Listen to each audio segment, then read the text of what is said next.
Halo semuanya, kami dari kelompok 4 ingin menjelaskan tentang perusahaan yang bahan bakunya dari pertanian. Saya Yovanka. Nama saya Tawe dari 12AK2. Nama saya Cini dari kelompok 4. Nama saya Deborah. Nama saya Lisa Katarina. Pada saat ini saya akan menjelaskan pengertian pertanian secara luas dan pengertian pertanian secara sempit. Pertanian dalam pengertian yang luas yaitu kegiatan manusia untuk memperoleh hasil yang berasal dari tumbuh-tumbuhan atau hewan yang pada mulanya dicapai dengan jalan sengaja, menyempurnakan segala kemungkinan yang telah diberikan oleh alam guna, mengembangbiakan tumbuhan atau hewan. Lalu, pengertian pertanian dalam arti sempit yaitu segala aspek biofisik yang berkaitan dengan usaha penyempurnaan budidaya tanaman untuk memperoleh produksi fisik yang maksimum. Indonesia merupakan salah satu negara agraris di mana sebagian besar penduduknya tinggal di pedesaan dengan mata pencaharian sebagai petani. Penduduk Indonesia pada umumnya mengkonsumsi hasil pertanian untuk makanan pokok mereka. Pertanian di Indonesia perlu ditingkatkan produksinya semaksimal mungkin. Akan tetapi, tantangan untuk mencapai hal tersebut sangat besar, karena luas wilayah pertanian semakin sempit, lama-lama semakin sempit. Penyimpangan iklim, pengembangan komoditas lain, teknologi yang belum modern, dan masalah yang satu ini adalah masalah yang sering meresahkan hati para petani, yaitu hama dan penyakit yang menyerang tanaman yang dibudidayakan. Maksud dan tujuan itu ada 3. Yang pertama, dapat dijadikan sebagai referensi dari tema perusahaan bahan baku hasil pertanian. Yang kedua, kita dapat mengetahui lebih dalam proses pengolahan bahan baku. Yang ketiga, kita dapat menambah wawasan dan pengetahuan tentang perusahaan bahan baku hasil pertanian. Manfaatnya, sektor pertanian merupakan salah satu roda penggerak perekonomian negara Indonesia. Sektor pertanian memberikan banyak dampak bagi negara Indonesia. Sektor pertanian memiliki tugas memberikan bahan pangan bagi masyarakat Indonesia, dapat dijual ke dalam negeri maupun ke luar negeri untuk mendapatkan keuntungan. Berikut adalah definisi perusahaan manufaktur. Manufaktur merupakan suatu istilah untuk menyebut beragam proses dari perubahan bahan baku, komponen atau bagian-bagian lainnya sampai menjadi suatu barang untuk memenuhi keinginan pelanggan, yang mana sesuai dengan pengertiannya, yang merupakan bahan baku diubah menjadi suatu barang dalam skala yang besar pada dasarnya. Dalam akuntansi, persediaan merupakan barang-barang yang dimiliki perusahaan dengan tujuan dijual. Dan persediaan dapat terbagi menjadi 3, yaitu persediaan bahan baku, barang dalam proses, dan barang jadi. Persediaan merupakan harta perusahaan yang digunakan untuk melakukan transaksi penjualan. Di sini saya akan menjelaskan perusahaan bahan baku hasil pertanian.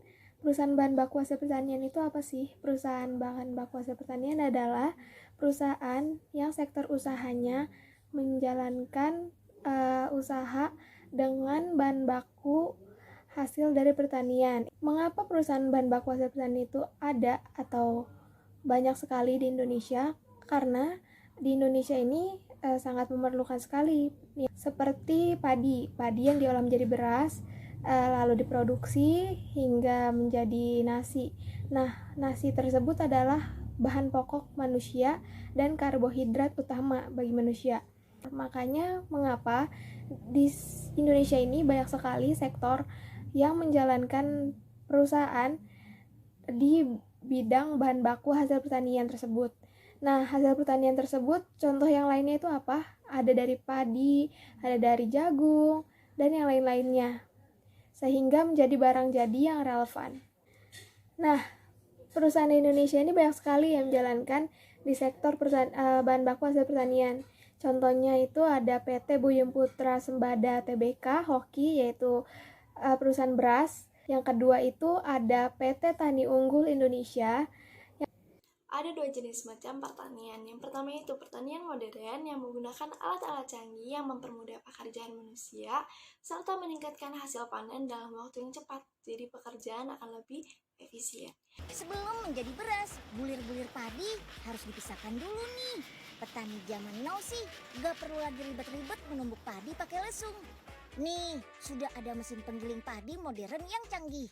Cara kerja mesinnya sudah otomatis. Dalam sehari, sekitar 40 ton padi basah ditampung di pabrik ini. Untuk menghasilkan beras berkualitas unggul, pabrik ini bisa menggiling padi sebanyak 4-5 ton per jam loh. Pertama, padi basah yang berasal dari petani dimasukkan ke dalam cleaning device. Lalu dialirkan ke mesin pengering. Gabah yang sudah mengering akan ditampung dulu. Baru deh dikeringkan ke mesin penggilingan melalui conveyor. Oke lanjut, mesin distuner ini akan membantu memisahkan bebatuan kecil dari padi supaya nggak merusak mesin penggilingan. Selanjutnya, padi yang sudah bersih dimasukkan ke dalam mesin pecah kulit yang akan memisahkan kulit padi dengan beras. Pada proses ini, warna beras masih coklat ya. Kemudian beras coklat dialirkan lagi ke mesin separator untuk memisahkan beras yang sudah terpecah. Beras akan dipoles. Caranya dengan mengikis beras coklat menjadi putih. Selanjutnya proses grading nih. Beras yang bentuknya tidak utuh akan dipisahkan dengan beras yang bentuknya utuh.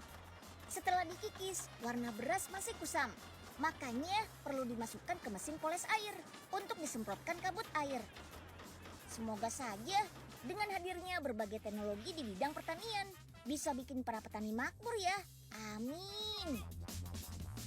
Yang kedua yaitu pertanian organik. Pertanian organik ini menggunakan sumber daya manusia seperti petani dan menghasilkan bahan pangan yang lebih berkualitas karena tidak mengandung bahan kimia.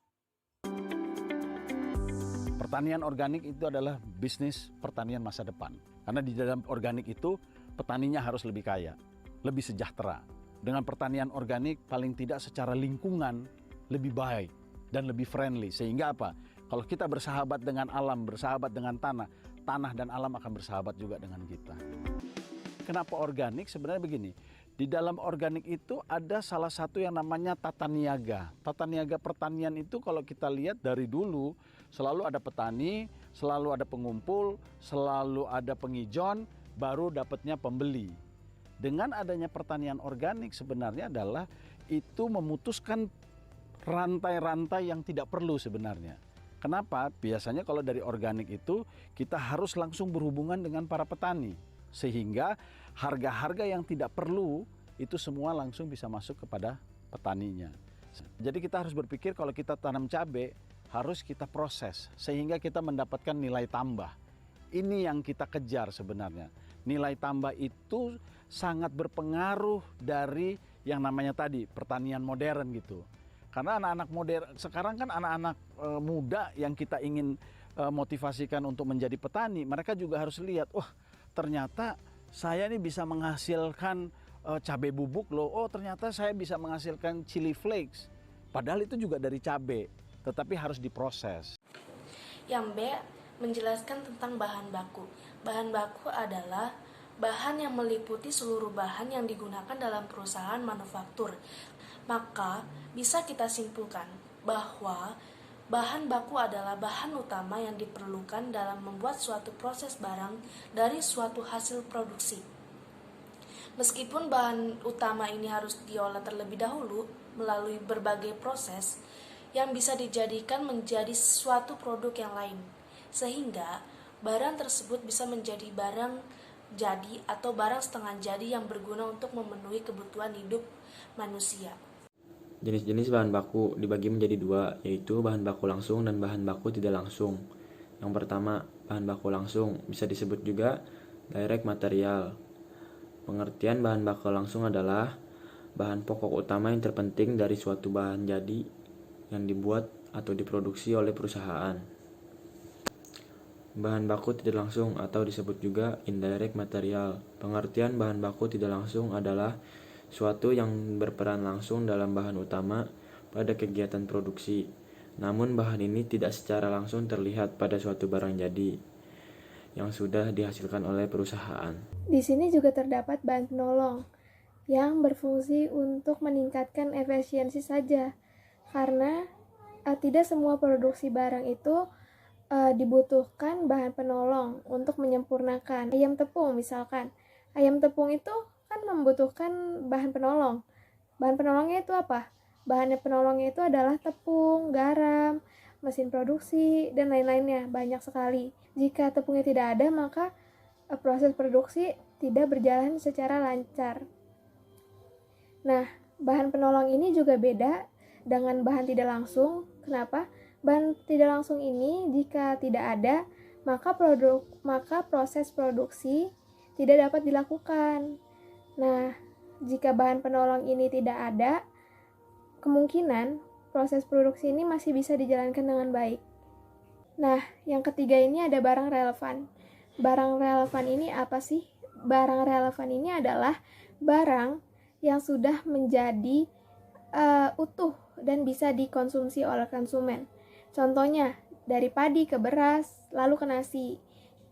Kedua, ada jagung. Jagung ke tepung jagung menjadi makanan pokok atau kue contohnya, dan lain-lainnya. Berikut adalah cara memproduksi barang. Yang pertama ada jenis produksi berjangka pendek. Produksinya bisa dengan cepat menghasilkan sebuah barang secara instan untuk kemudian dinikmati konsumen. Produksi ini sendiri lebih mudah ditemukan di berbagai lini kehidupan dan sifatnya pun menjadi yang paling dasar. Contoh dari jenis produksi ini adalah proses pembuatan barang dagang seperti makanan cepat saji, roti bakar, cakwe, dan lain-lainnya. Yang kedua, ada produksi untuk jangka panjang. Maksud dari produksi ini adalah waktu kegiatan atau produksi dari suatu barang atau jasanya memakan waktu yang relatif lama. Contohnya seperti budidaya ikan nila, budidaya kopi. Yang ketiga ada jenis produksi terus-menerus atau berkelanjutan. Masa kerjanya memang membutuhkan waktu berkelanjutan, di mana proses ini sendiri mengubah suatu bahan baku dengan menggabungkannya dengan barang atau memanfaatkan alat bantu lainnya. Contoh nyatanya ada produksi gula, produksi kertas, produksi karet, plastik, dan lain sebagainya. Yang keempat, ada produksi berselingan. Jenis produksi ini sendiri metodenya adalah menggabungkan beberapa bahan baku menjadi bentuk baru. Misalnya ada produksi sepeda motor, alat elektronik, mobil, dan lain sebagainya. Proses produksi salah satu bahan baku pertanian. Proses penggilingan padi terdiri dari 2 tahap dasar, yaitu dehusking, pengupasan gabah, dan whitening pemutihan. Proses produksi dalam penggilingan jadi menjadi beras dimulai dengan penjemuran, pengupasan kulit, sampai dengan pembersihan. Nah, berikut merupakan strategi ekonomi pertanian di masa pandemi. Di Indonesia, ekonomi sedang menurun karena dampak virus corona. Tetapi, sektor pertanian memiliki dampak yang lebih kecil dibandingkan sektor pariwisata. Karena ketika memproduksinya memiliki kepadatan yang lebih rendah dibandingkan kota-kota dan memiliki lahan yang luas ketika memproduksinya. Bukan berarti diabaikan, karena petani memiliki kisaran 45-60 tahun. Itu merupakan umur yang rentan terkenanya virus corona. Nah, bagaimana strategi ekonomi pertanian di masa pandemi ini? Yaitu pemerintah harus lebih memperhatikan dan membantu cara mendistribusikan hasil pangan petani ke masyarakat luas. Dan begitu pula pendidikan di perdesaan kan lebih rendah daripada perkotaan. Maka lebih memperhatikan protokol kesehatan di daerah permukiman ataupun pasar-pasar tradisional. Jadi lebih memperhatikan keadaan di sektor pertanian ini. Jadi pada presentasi kali ini kita dapat mengetahui lebih dalam mengenai pertanian. Dapat mengetahui perusahaan yang bekerja atau bergerak dalam sektor pertanian. Mengetahui bahan baku sampai bahan relevan. Juga dapat mengetahui cara memproduksi bahan baku pertanian. Dan yang terakhir, dapat mengetahui strategi ekonomi pada masa pandemi. Itu dia presentasi kali ini dari kelompok 4. Kami ucapkan terima kasih, maaf jika ada salah kata atau materi yang kurang jelas.